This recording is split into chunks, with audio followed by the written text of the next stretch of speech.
Hey troops, Roofing Geeks Adventures, woohoo! So got another action figure review today from McFarlane Toys.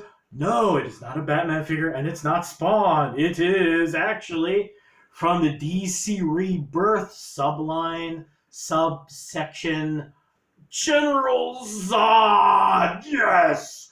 I'm 53. Wow, I feel old. I'm 53 this year. So, yes, I'm one of those old folks who's going to be talking about Superman 2, Terrence Stamp, Nan, and Ursa, and kneel before Zod. It's a great fun. Okay, those of you younger are going, that line's not that funny. Yeah, we're old. Yeah. Anyway, the other nice thing also is the fact that, let's be frank, it's not a Batman figure. And actually, the other big thing is the fact that it's a Superman villain, okay? Unfortunately, it is from DC Rebirth, so I'm not familiar with where he fits in within all the story arcs and blah, blah, blah, blah, blah, blah, blah. I just know him from the dang movie and, assorted connections here and there where he was occasionally, he's been sporadically brought in off and on. And also, of course, from Man of Steel, the Zack Snyder movie. So it's actually refreshing to see this villain brought in because one, technically he's kind of a badass. I mean, he is Kryptonian, yada yada yada, and also being former military and mildly psychotic. A great match with the Man of Steel. So it's like, yeah, cool. So what are we getting? This is the box. DC Multiverse, General Zod.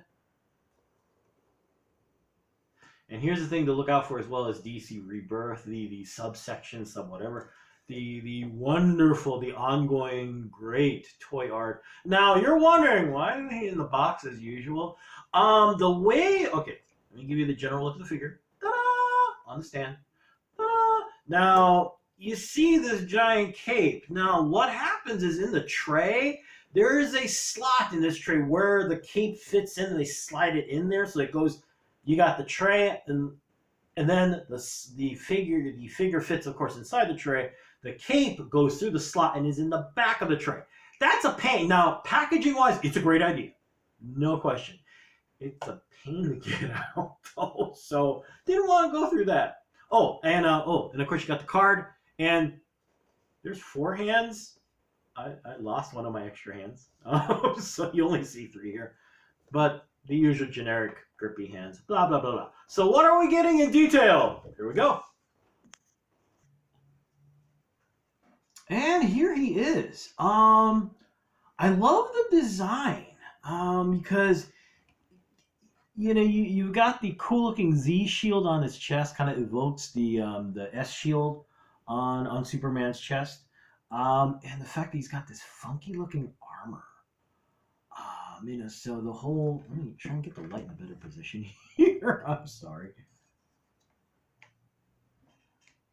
To paraphrase Dr. McCoy, I'm a toy geek, dang it, not a film specialist or lighting specialist. So here we go, that's better. So yeah, it evokes the general look from Superman. You got the cape and the outfit, but emphasizes how different General Zod is. You got this armor look here. That's really cool. It's beautiful.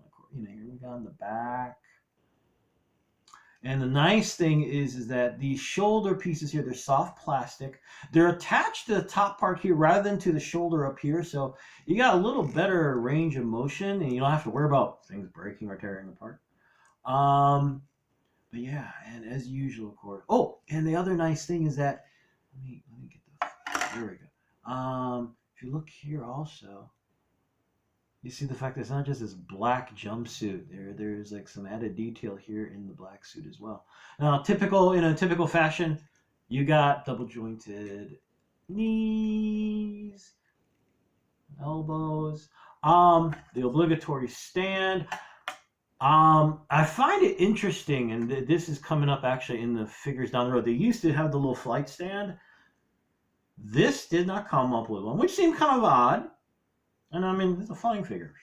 Where's the flight stand? Future figures do not have a flight stand. So there's a part of me that's wondering. I may have mentioned this before, but I'm kind of wondering if this is a cost cutting measure or what. Um, if it is, I understand. Because like I mentioned in my Nightwing review a little while ago, all this stuff adds up really, really fast. But if not, me personally, I love the flight stand, as I have been going off about it for a while. It's a great design, works incredibly well. It's a nice touch. Blah blah blah blah blah. On the other hand, if it saves a buck or two in the figure, I'm gonna shut my mouth. Okay. Um, but yeah, the figure itself. I mean, I know some folks like the cloth capes. I don't. I like the plastic. I like the fact that the cloth capes, they drape kind of weird. You don't see this kind of folds and stuff in the cloth capes. And the plastic ones you do, so it kind of gives it more dynamic look to it. Kind of gives it life, if you will. But yeah, doesn't it look cool? I mean, kneel before Zod. So what is the final word on the figure? It's a winner. It is. I mean, look at it. It is a beautiful piece of work. And great articulation. Yada yada yada yada. But also it is a villain for Superman. We're seeing so much Batman product, so it's nice to see the Man of Steel finally go. I don't get a villain. I'm the first one. Christopher Reeve. Superman the movie. I mean, come on, man! Don't I get some love? Here we go. Between that and the Luthor in the green and purple armor and the Luthor / Darkseid armor that's from a couple. You know what? I should put the review in the little thing below. Wow. Well, here's a thought. You get the idea. Wonderful addition to your shelf. And hey, guys, they've been making these mega. If you saw the latest release from McFarlane Toys, they're next to. They're doing DC Mega figures, so of course they're doing Clayface and the Arkham. Was it Joker Titan? Wow, Batman figure, surprise. Who's another really cool villain for Superman and is big? Mongo. Just saying. Anyway, I'm gonna go. So hey, y'all take care. May the force be with you. May the odds be in your favor. And as always, be good to each other. Okay, peeps. Y'all take care. Peace. Bye.